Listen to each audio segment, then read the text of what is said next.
most of the stories of ancient Egypt and Mayan and Incas talk about sun gods coming to the earth and teaching them engineering and writing and all of their science. I started to wonder if all these sun gods were not advanced civilization coming from another part of our galaxy. These texts and many ancient cultures describe them as coming in flying boats, or in the Vedic tradition, flying machines, and so on.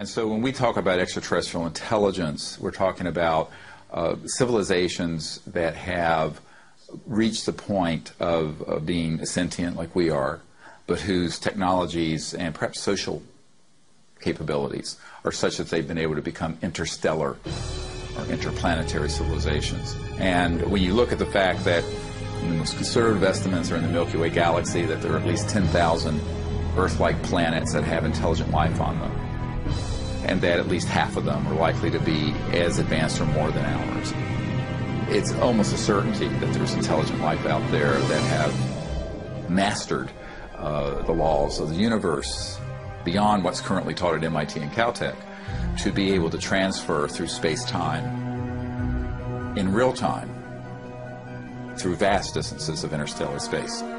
We have over 4,000 cases where these objects have landed on terra firma and left physical evidence. We have over 3,500 pilot cases.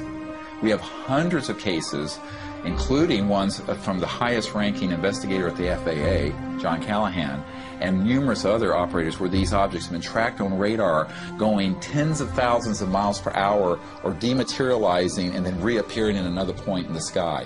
Yes, there have been ET visitation, there have been crashed craft, there have been material and bodies recovered. We have contact with aliens not originating from some foreign country, but from some other solar system. And I have been a party to that. There were documents that I have seen that refer to the Roosevelt having several instances of UFO flyovers, and particularly after they took on board nuclear weapons. And my SEAL told me, Jordan, this, what have you got in your log? This never happened. The crew going on duty and the crew coming off duty all saw the UFO just hovering in midair. It was a metallic, circular object, and from what I understand, the missiles were all shut down. That means they went dead, and something turned those missiles off. Now, remember, all this stuff is flying at several thousand miles an hour. So this thing fires a beam of light at the warhead, hits it, and then this thing flies up like this. Meanwhile, we're all going like this, fires another beam of light, goes around like this, we're going like this, fires another beam of light, goes down like this, fires another beam of light, and then flies out the way it came in. And the warhead tumbles out of space. The feeling at the time was that it must have been extraterrestrial. They took the film and they spooled off the part that had the UFO on it, and they took a pair of scissors and cut it off. They put that on a separate reel, they put it in their briefcase, they handed Major Mansman back the rest of the film and said, "Here, I don't need to remind you, Major Mansman, of the severity of a security breach. We'll consider this incident closed."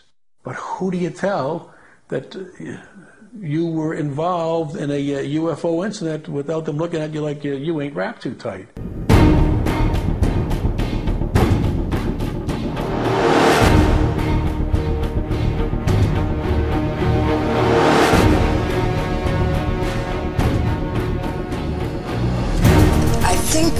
Really, the government in this country wants to release this information.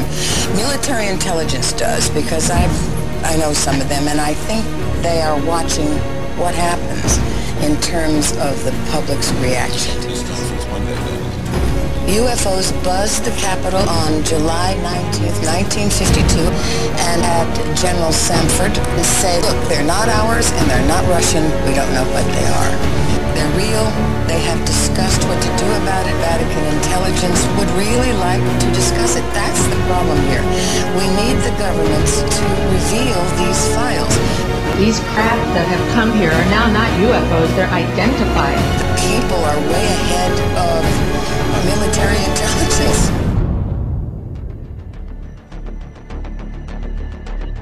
Disclosure is very close, and the American people need to prepare themselves very soon for an announcement from our government that there is, in fact, an extraterrestrial presence engaging this planet and the human race.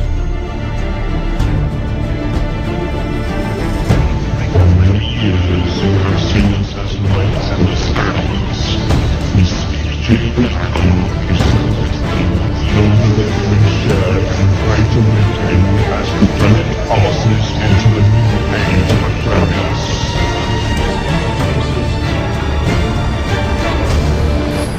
You must resist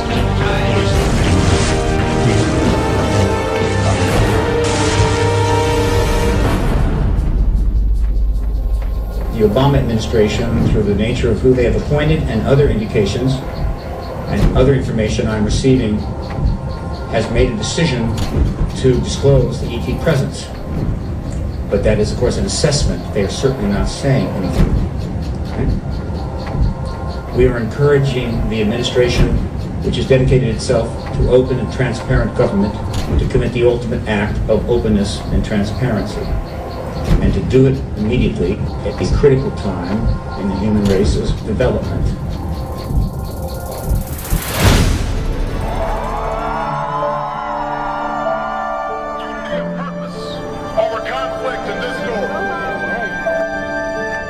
Our challenges may be new.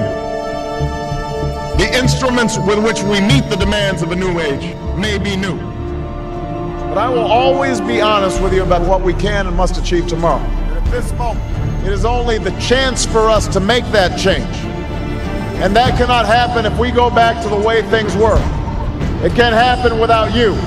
And a task that you're now called to fulfill. And at this moment in history, your generation must seek peace that align our deepest values and commitments to the demands of a new age.